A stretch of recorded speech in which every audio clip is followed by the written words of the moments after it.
రాష్ట్రంలో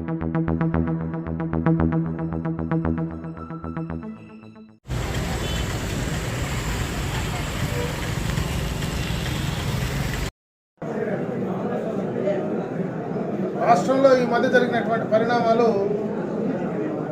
రాష్ట్ర ప్రజలందరూ కూడా గమనిస్తూ ఉన్నారు. ముఖ్యంగా ఈ రాష్ట్రంలో రాష్ట్రం ఏర్పడిన తర్వాత ఆంధ్ర రాష్ట్రం, అటు తెలంగాణ ఇటు ఆంధ్ర రాష్ట్రాలు ఏర్పడిన తర్వాత కూడా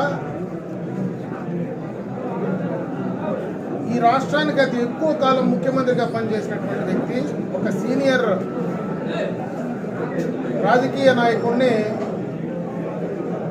ఈరోజు రాష్ట్రంలో ఏ రకంగా సంబంధం లేని కేసుల్లో వేధిస్తున్నారనేది రాష్ట్ర ప్రజలు ఆలోచించాల్సినటువంటి పరిస్థితి ఉందని చెప్పి ఈ సందర్భంగా నేను తెలియజేస్తున్నాను. ఏమాత్రం సంబంధం లేకుండా ముఖ్యమంత్రిగా చాలా నిర్ణయాలు ప్రజల కోసం, రాష్ట్ర అభివృద్ధి కోసం తీసుకునేటువంటి సందర్భాలు జరుగుతూ ఉంటాయి. వాటిల్లో ముఖ్యమంత్రి తీసుకున్న నిర్ణయాలకు అధికారులు వాళ్ళని అమలుపరిచే దాంట్లో జరిగినటువంటి సందర్భాన్ని కూడా ఒక ముఖ్యమంత్రిగా ఉన్నటువంటి ముఖ్యమంత్రి అధికారంలో లేకపోతే వారిని బాధ్యత చేసేటువంటి పరిస్థితి దేశ చరిత్రలో మనం చూస్తే చేయాలంటే చేస్తారనేటువంటి విషయాన్ని కూడా గమనించమని చెప్పి నేను ఈ సందర్భంగా కూడా కోరుకోవడం జరుగుతుంది. ఈరోజు స్కిల్ డెవలప్మెంట్కి సంబంధించినటువంటి కేసులో చంద్రబాబు నాయుడు గారిని అక్రమంగా అరెస్టు చేసి జైల్లో పెట్టడం మనం ఒకసారి రాష్ట్ర ప్రజలందరూ కూడా ఆలోచించాల్సినటువంటి అవసరం ఉంది. అదే కాకుండా ఈరోజు ఇన్నర్ రింగ్ రోడ్ కేసు ఏదైతే అమరావతికి సంబంధించి ఒక రోడ్డే వేయలేనటువంటి ఇన్నర్ రింగ్ రోడ్ పైన అసలు అమరావతిని రాజధాని కిందనే లేదు, నేను ముఖ్యమంత్రి జగన్మోహన్ రెడ్డి గారు ఇన్నర్ రింగ్ రోడ్ కేసులో కూడా అవినీతి జరిగిందని ఆయన్ను, మరి ఏ సంబంధము లేనటువంటి ఆయన కుమారుడు జగన్మోహన్ రెడ్డి గారిని, మరి లోకేష్ బాబు గారిని చేయడం జగన్మోహన్ రెడ్డి గారికి ఎంతవరకు తప్పని చెప్పి ఈ సందర్భంగా ఉండే ఈ రకంగా పెట్టి వేధిస్తే రేపు మీ ఆస్తులకు రాజధాని పైన చేసేటువంటి అదే విషయాలు జరుగుతూ ఉన్నాయి. ఒక పక్క ఈ ప్రాంతంలో కూడా జరుగుతూ ఉన్నాయి. వాళ్ళ అడగాల ఏ కార్యక్రమాలు చేయించడం కోసం తీసుకోవాలంటే వాళ్ళు అడగాల, నిర్ణయాలు కావాలంటే వాళ్ళని అడగాల, ఎవరైనా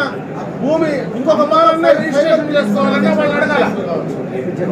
మొత్తం అన్ని కూడా పెట్టి అటుపక్క బెదిరింపులు చేసేటువంటి కార్యక్రమం ఇదే ప్రభుత్వం సంబంధంలో ఉండే ఇంతకంటే అధినేతలు ఎందుకు జైల్లో పెట్టాలని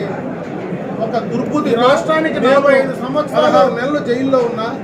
సేవలు అందించినటువంటి అలాగా అందరూ జైల్లో ప్రతిపక్షంగా ఈ రాష్ట్రానికి అనేది ఎంతవరకు కంబైన్డ్ రాష్ట్రానికి ఎన్నో అభివృద్ధి కార్యక్రమాలు ఒక పక్క ఈ జిల్లాలో చంద్రబాబు నాయుడు పైన ఈ రకంగా పెట్టి ఈ రోజు మా అందరి పైన సంబంధం లేకుండా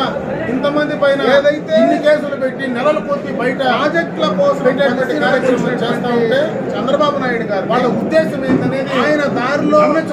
సందర్భం కోరుకుంటున్నారు. దారి మధ్యలో వైసీపీ జెండాలు తీసుకొచ్చి అడ్డం పెట్టి రాళ్లేసి కర్రలేసి మరి రోడ్డు అడ్డగించి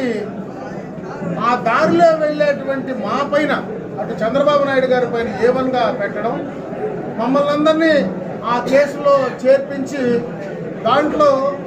ఆర్మ్స్ యాక్ట్ కూడా ఎవరైతే ఆ పార్లమెంట్ అభ్యర్థిగా పోటీ చేసేటువంటి ఆలోచన ఉండేటువంటి మరి గంట నరహరికి సంబంధించినటువంటి